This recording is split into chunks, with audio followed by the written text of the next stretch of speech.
Hey guys! So ngayon share ko lang tong actually last time hindi ako maka-decide kung anong bibiling ko. Kasi ang dami din naglabasan ng parang ganung model. Meron ganitong klase. Ito kasi luma na to eh. May ganitong klase ng Baofeng.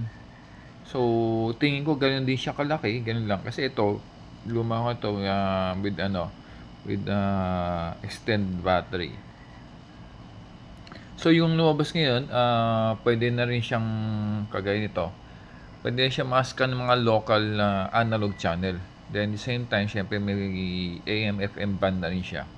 Pero syempre, pinaka main purpose natin is yung UHF, VHF niya. So kagaya ito yung this one, old one. Yan. Actually, kakakuha ko lang eh. So, chinarge ko muna siya. Then later, configure natin.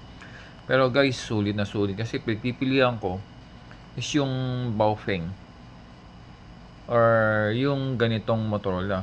Based doon sa post ko sa Facebook, may mga nag-comment na walang ganong kamura na Motorola. Kasi ito nakuha ko around 2.5 or 2.6, 2.7, something like that. Then yung Baofeng is around 1.6. Yung isang klase na parang ganin din. Ito kasi medyo old model to eh. Siyempre, bago, mas maraming features. Throughout, tingin ko mas sulit to. Kasi ang battery nito mas malaki. Then as well, maganda ba to niya? Tinesting ko na rin siya. Nag-set lang konting settings. Ayun o. Test natin naman. Okay. Ang ganda yung bato din. Buong buo. Ayun.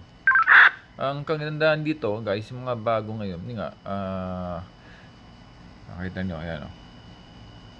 Naka-dual na po yung display niya, mas malaki ni screen.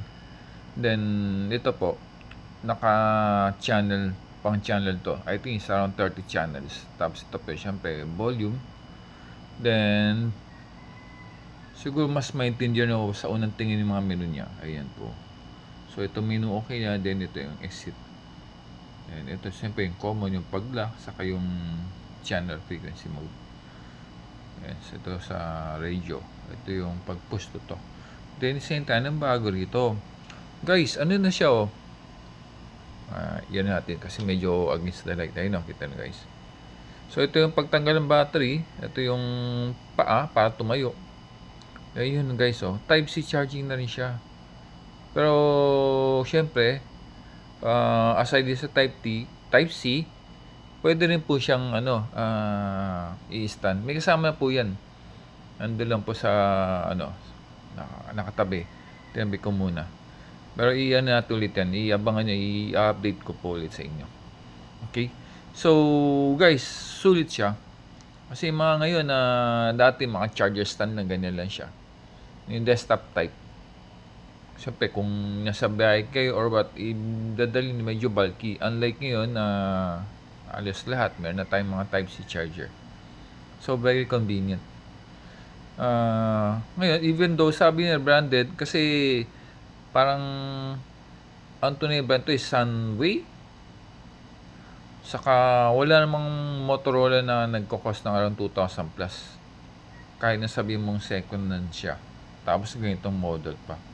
So, most probably it's rebranded. But, guys, sulit naman.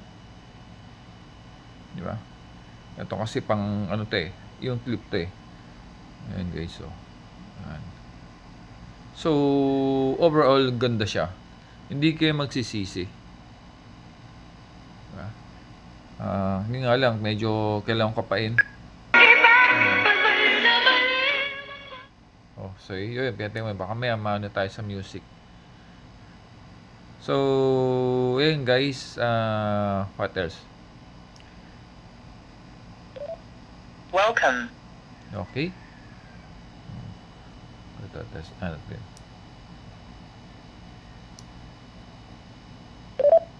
Welcome. Okay. Minute ko lang yung yung music kasi baka may ma-copyright tayo.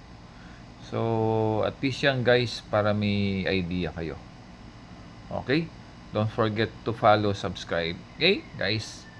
Salamat, share na lang. See ya!